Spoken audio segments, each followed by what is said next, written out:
It's distracting to not know where you are in the lineup, and I'm old, so did not mean to look at you, sir. Let me just divert my gaze. I do not want to make an enemy, and got quite a spread going on there. Okay, I'm not looking there. I'm completely distracted. A little bit more about myself. Are you single? Because, anyway, all right. A little bit about myself. I've been married, clearly. I got the most beautiful woman in the world. She is beautiful. But let me tell you about myself, sir. That's why I'm distracted by your display here. I've been married.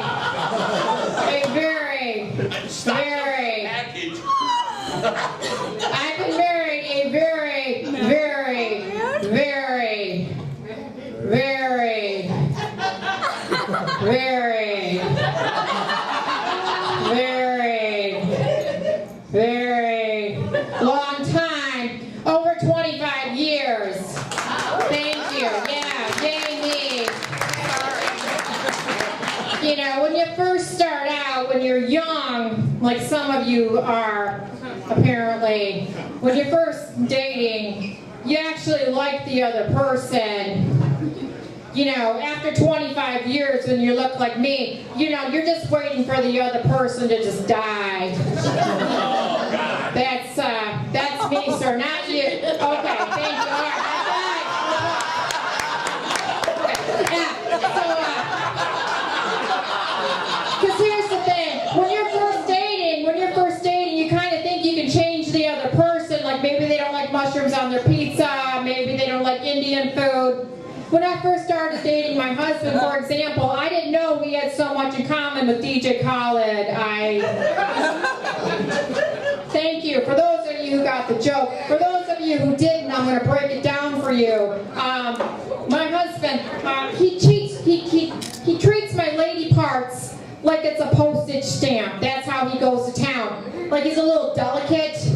And here's the thing. Did you get that visual? Because I can okay. It's a little. And here's the thing. I know he's capable because I've seen that guy eat a goddamn Whopper. Like,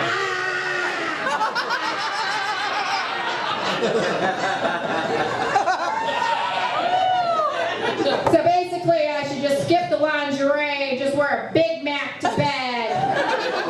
Like, here's your secret sauce right here. I'm just saying, if that guy can eat a tuna melt, he can eat at home. But I digress. I'm on my second marriage. It's probably going to come as a shock to some of you after just spending a few moments with me and my sparkling personality. And I'm ready to trade him in for my third husband, who I really hope is going to be Jeff Goldblum, because I would tap the shit out of that guy, and I'm pretty sure he doesn't need secret sauce and a Whopper down here to go to town. So here's the thing. It's clearly the year of the ass, and here's my visual aid for all of you. I am clearly ass impaired. That's for the black people in the room. I'm clearly ass impaired. Big ass. I need butt pads. So I should have put the implants from here into my ass. So I want to be as fake. That's fake. So anyways, so I went to the store a couple weeks ago and I got some false eyelashes, because false eyelashes are the new big thing, right, ladies? False eyelashes. So I went to the store and I got those and I got the glue and I brought them home, and it took like an hour to put them on, and I didn't know what I was doing because one was up and one was down. And it took like an hour to put them on, and I was walking around, and I was winking and blinking and nodding, and somebody thought I was making a pass at them, and another person thought I was having a stroke, and I didn't know what I was doing. You know what I looked like? I looked like a white Forrest Whitaker is what But I thought I looked hot and sexy, my domestic goddess life, taking care of all four of my lovely asshole children that I just love so very, very much. Yeah. Anyways, I have to say that for the record. Anyway, so there I was at home, cooking and cleaning, waiting for Jeff Goldblum to walk by and find me and whisk me away, to treat me the way I think I deserve to be treated in my mind. So there I was making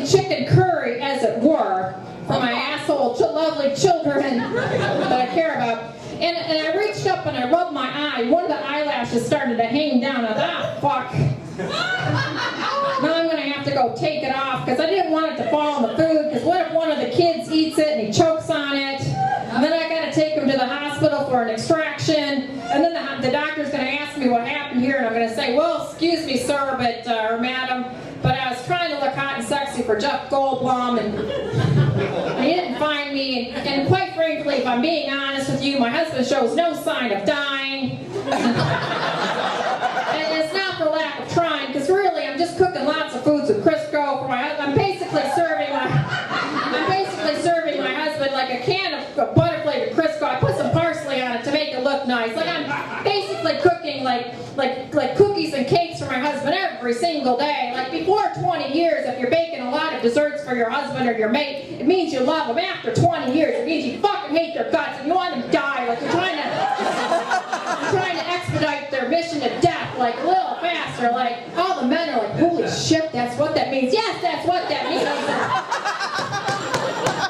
You suddenly find yourself getting deluged with lots of desserts. You better check the circumstances. But I thought that probably seems like a lot of information to give the ER doctor. Plus, if I spill my guts in front of my 14-year-old asshole son who I just took his phone away from, he's going to spill his guts to my husband, and then I won't get the life insurance money, and then I won't be able to buy my house out in Malibu that I've already picked out. I've got the paint colors and the tiles, and clearly I've thought this through just a little bit.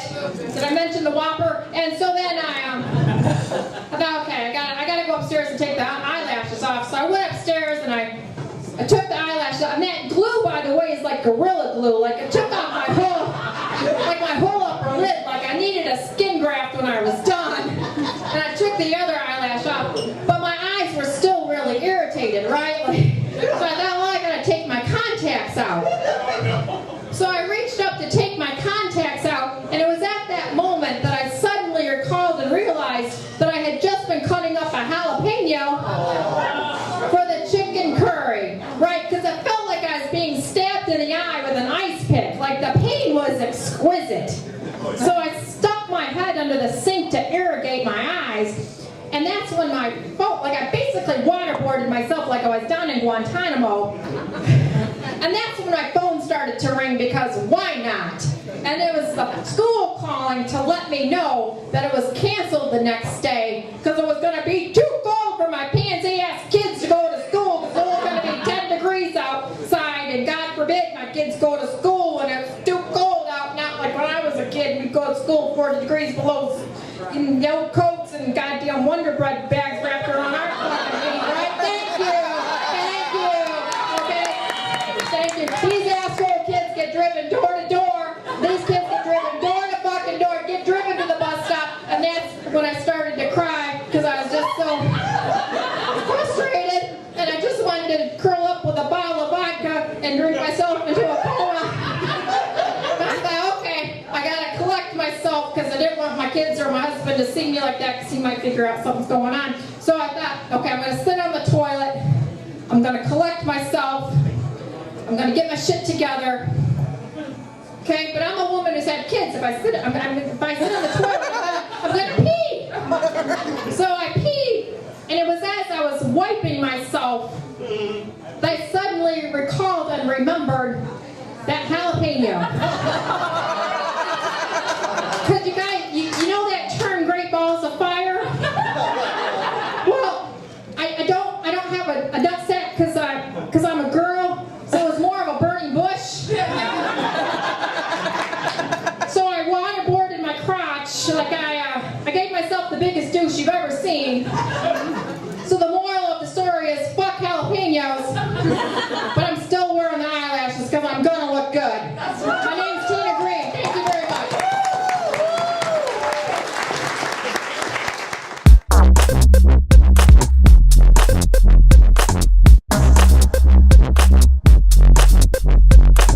Alright, you guys. So I know we've just met, but you probably already noticed that I'm not a famous comedian, huh? Yeah? Not on TV, none of that stuff. None of us are. No famous comedians tonight. That's good. But I've already got the ego of a famous comedian. You guys know what I'm talking about? You guys. I'll catch you up. We're here, yeah. I'll catch you up. catch you up. I got the ego of a famous comedian, huh? And I think that people know me from doing shows. I saw this guy, he came up to me and he was like, hey, you look really familiar. I think I know you from somewhere. And I was like, yeah, man, I'm a comedian. You probably see me do shows around town. And he was like, I think I see you waiting for the bus all the time. And he was right. He's my neighbor. He's not a famous comedian. The other day I was walking into the beer store. There's a panhandler in front of the store. He was asking people, he was like, hey man, you got 75 cents? Hey, you got 75 cents? And then he looked me up and down and he didn't say shit.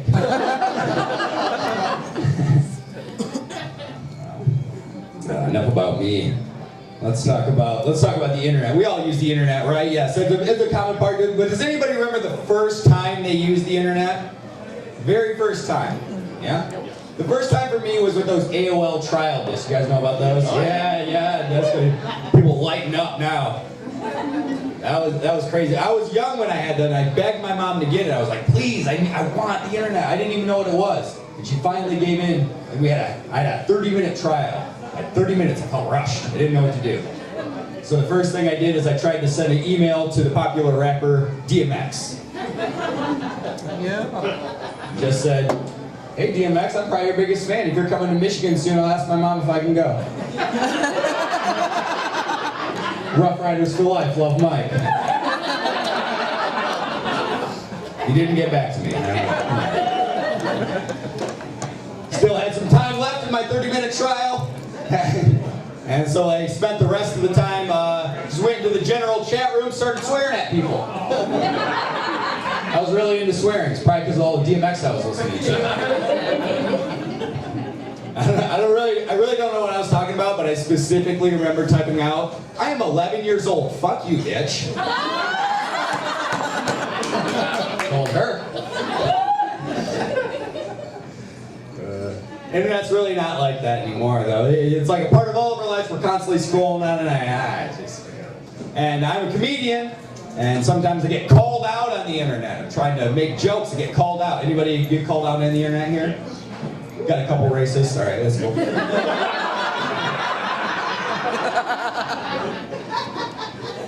I'm not like that. I didn't get called out for racism. I believe in equality.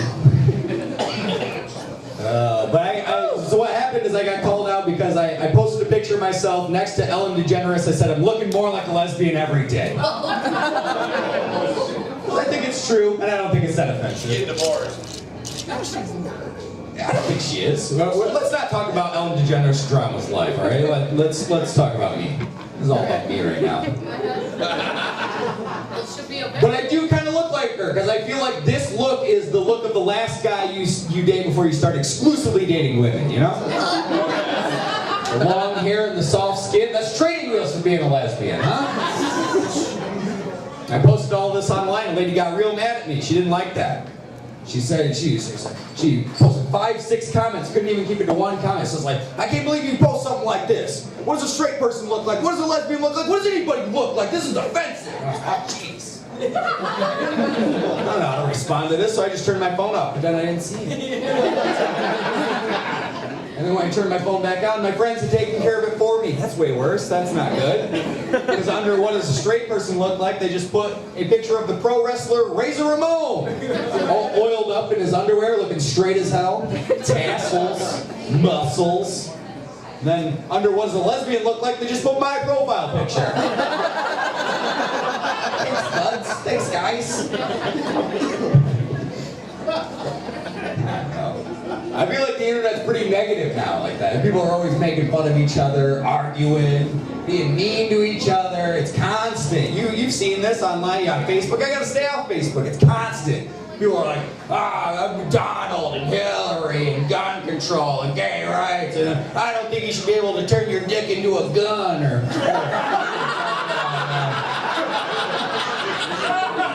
some guy chimes in, it's my constitutional right to turn my dick into a gun. It's a pretty big weapon. It is. Mine is. It's like a rifle. I just don't get it. I don't know. It used to be when you're reading a political opinion, it would be in a newspaper. Do you guys remember this? It was like an analyst, an expert, someone who's paid to write about this stuff. And they'd say, this is a complicated issue, gun control, these mass shootings. This is something we need to work together to figure out. Not anymore. Now my mom's friend Gina's got it all figured out. Posted that shit on Facebook. She posted, we don't need to ban guns, we need to ban Muslims. We need to go down to Muslim and shut that terrorist factory down.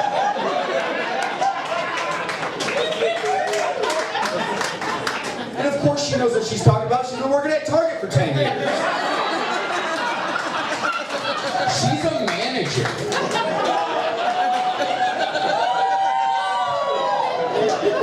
She knows about foreign policy, all that stuff.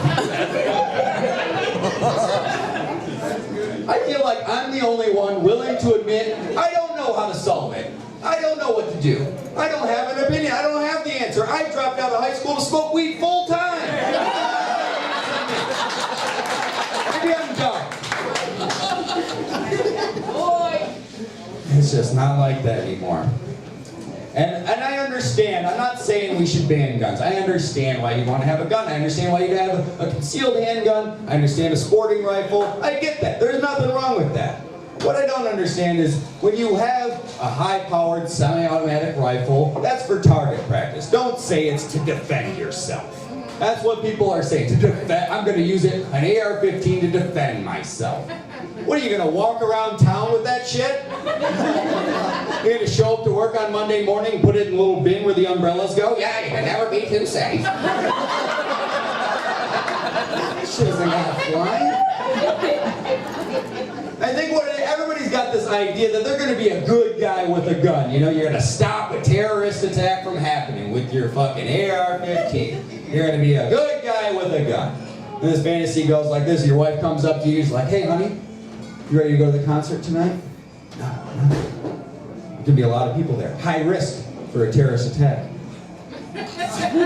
Put on your bandoliers, war paint, little bandana like Rambo.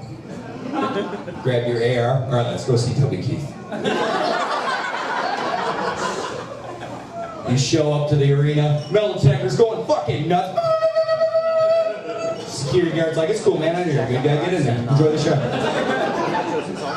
Look like an awesome guy. Get in there. You're doing just that. You're enjoying the show. What happened here? I'll talk over it. Turn it off. I did not. It's on. There we go.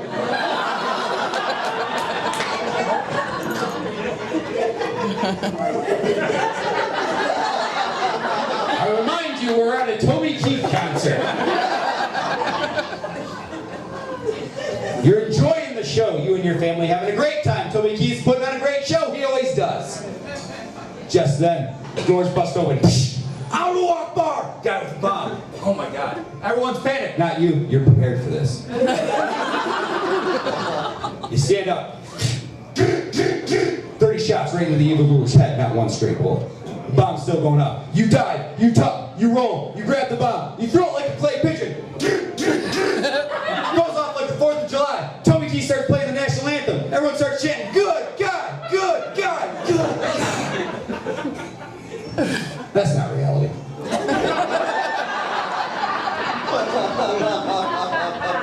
Reality is the doors bust in, the bomb goes off, everyone's done. That's it, that's it. So I think what we all need to admit is that we're all just going around swearing at people on the internet. We're all just saying, I'm 11 years old, fuck you, bitch, and we don't know what we're talking about. All right, thank you guys. My name is Michael Bassa.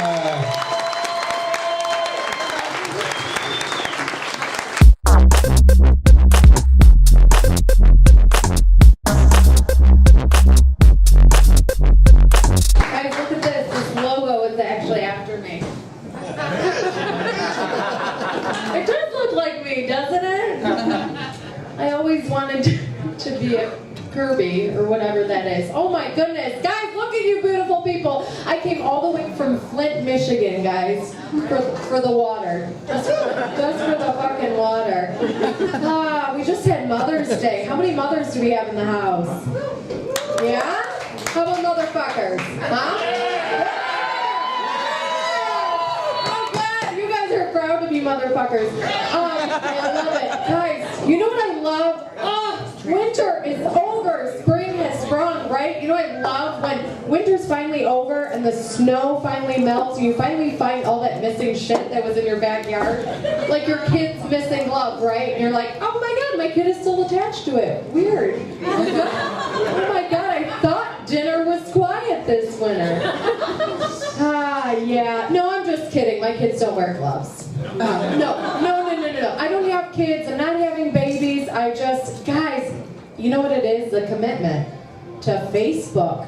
Seriously, my friends are posting 120 times a day of their kid. The eating and shitting, the eating and shitting, the eating and shitting, the eating and shitting, the eating and shitting. Guys, I barely have time to eat, let alone take a picture of someone with fucking pureed carrots and peas on their face, okay? That's what I'm talking about. It's too much. It is too much. But I'm good with plants, okay, guys? That's what, like anything that's just add water, like ramen noodles. I am a proud mother of ramen noodles, people, okay? That's about all I can do. That's it. Guys. But I'll tell you what, mothers are extraordinary, right? You're a mother, they're extraordinary, and they do everything. And some of them do everyone, right? You've got those those women out there, and they have just a spreadsheet of people who owe them child support. In Flint, in Flint, we just call them neighbors.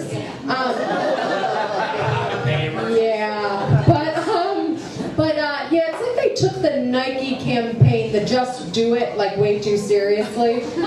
It's like Nike needs to come up with a Just Swallow campaign for those.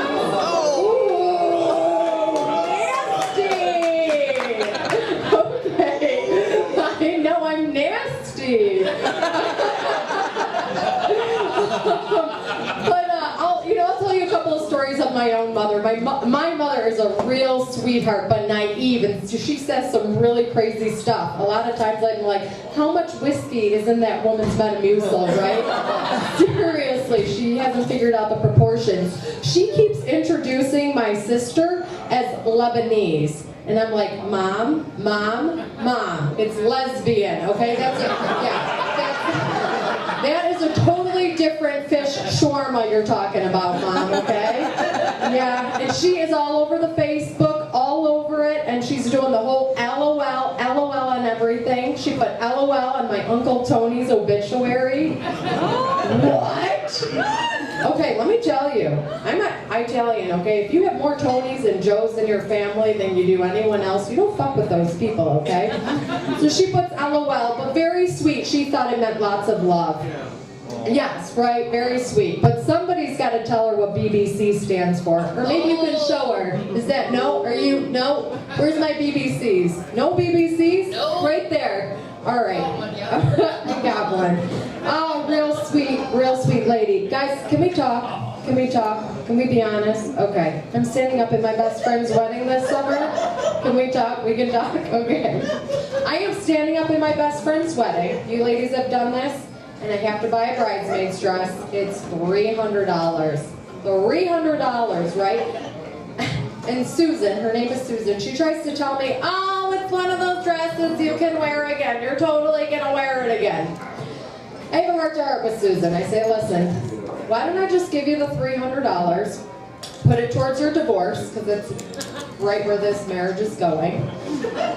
And you think I would stop there, but no, instead I said, and Susan, I'm like, I'm sorry, but bridesmaids' dresses are like tampons, and I don't care how clean it comes out in the end, I'm never going to wear it again, you know.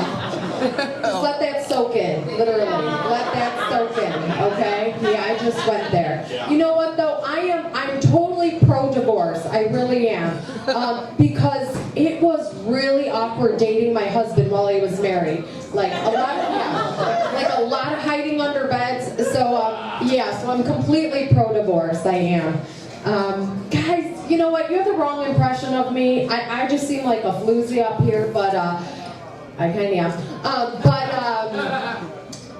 I'm actually a really goal-oriented person. And, you know, some people have a goal, like they want to drink a gallon of water a day, right? That's a great goal. And I used to have a similar goal with vodka. Oh, I love to drink. Oh my gosh, gin, vodka, Robitussin, and mouthwash. I did not care. I did not judge. I loved it all. And but it wasn't until I was arrested at my grandmother's funeral. But see, I didn't know you. Yeah, I know. I didn't know you weren't supposed to go back for second and thirds for communion wine. Yeah, I thought it was more like buffet style, right? No? Yeah. All right. So that was tough, and I didn't think of myself as an alcoholic. I thought of myself as a world traveler. Because, I kept waking up in different beds, right? So, like, I'm not an alcoholic. So, but guys, now that I'm sober, I will say, I'm more like my mother's fine china, and I only come out on special occasions. So consider yourself blessed. And, sir, I said my mother's fine china, not my mother's vagina. But that does come out on special occasions as well. It does. I saw it on Christmas this year. I'm sure it'll be back. But, guys, I'll leave you with this. I was in New York City over the holidays, over Christmas. And I don't know if you knew this, but you can request a black Santa at the Macy's in New York. Did you guys know this? You guys have done this? And I'm like, God, wouldn't this be nice to have in different aspects of our lives? Like, yeah, right? Wouldn't it be nice to request a black president right about now? Okay. I wasn't sure. I knew how it was going to go over. Some parts of the restaurant. Wasn't sure about others.